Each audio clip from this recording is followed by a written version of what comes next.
युवक ने फांसी लगाकर की आत्महत्या। परिजनों ने चौकी पर लगाए कई गंभीर आरोप। जगमपुर चौकी इंचार्ज की प्रताड़ना से आहत होकर उठाया कदम। रात के समय चौकी बुलाकर प्रताड़ित करने का आरोप।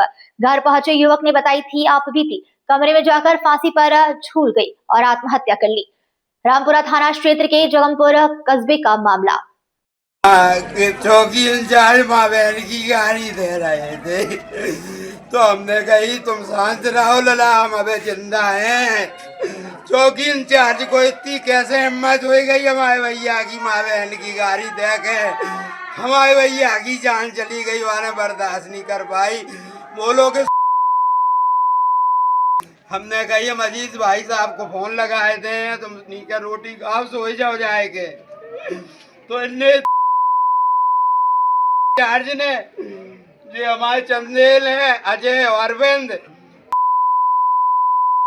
तो चौकी पे खुर्से साढ़े चौकी इंचार्ज इतना यहाँ का गद्दार होता है कि वो जो है हमेशा पब्लिक की सही को गलत करता है और गलत को सही करता है। तो हमने भाई समझाए हमकी चौकी इंचार्ज कोई बे नहीं होएगा, हम अजीत को बताएं, विधायक हैं और भी नेता हैं गांव के, हमारे दीपू प्रधान को पता है सारी बात, और जो भी हमकी राम लखन प्रधान से हमारी ये सारी चल रही। कभी राम लखन प्रधान आते तब से कितने प्रधान बदल गए, सारी बातें होते हुए चौकी इंचार्ज ने उसे इतना टॉर्चर कर दिया। रातें आए जमाने हमें जई लास्ट रातें 9 बजे हमारे जरा बैठ के ये बात बताई कि भैया चौकी इंचार्ज माँ बहन की गाड़ी दे रहा हो तो कि सवेरे तो हम किस बात को लेकर चौकी इंचार्ज गाली दे रहे थे?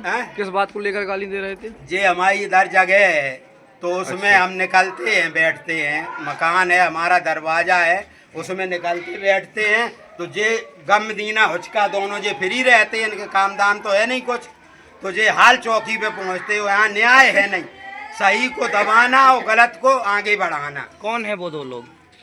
अजय चंदेल और अरविंद चंदेल, इनने रिपोर्ट करी है। सब चौकी इंचार्ज ने रात में भाई बुलाए के माँ बहन की गाड़ी दी है कि सुबह तो वो बोलो कि भैया तुम्हें अगर हाथ लगाए दो तो हमारा मरबो है।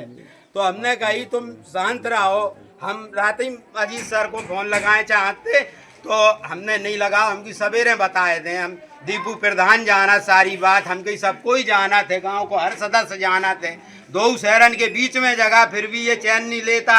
ऐसे ही सपा सरकार में अखिलेश की सरकार आती तो जाने रुपया दे दबूई के झूठी मुकदमा हमें हराए दो, और तब से जो टोचरे ही करत चले आए रहे। आप मृतक के कौन हैं? हम भाई हैं बड़े।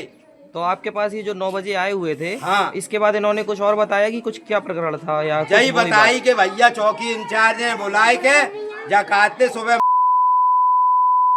बोलो कि वो हमारा भैया ही है जो क्या कह रहे आप, ऐसी बात है। तो बोले इतनी बात खल गई तो माने आकर रात हमें बताई, तो हमने कही कि चलो जी हमसे बहुत छोटो है हो है, हम चौकी इंचार्ज अजीत को बताएं या विधायक को बताएं, दीपू प्रधान को बताए दें, खुद ही समझाए थे चौकी इंचार्ज को। तो चौकी इंचार्ज की इतनी टॉर्चर कर दो इनने कि भाई बर्दाश्त नहीं भाई, वाने रात जाने ही दे दे। चौकी इंचार्ज का व्यवहार कैसा है जगमनपुर के? जगमनपुर में सबसे खराब है चौकी इंचार्ज को व्यवहार, जो रुपया देते है वो करता है, उसी की बजाते हैं। गरीब की हो की काऊ की कोई नहीं सुन रहा हो, न सही की सुनी जाए रही।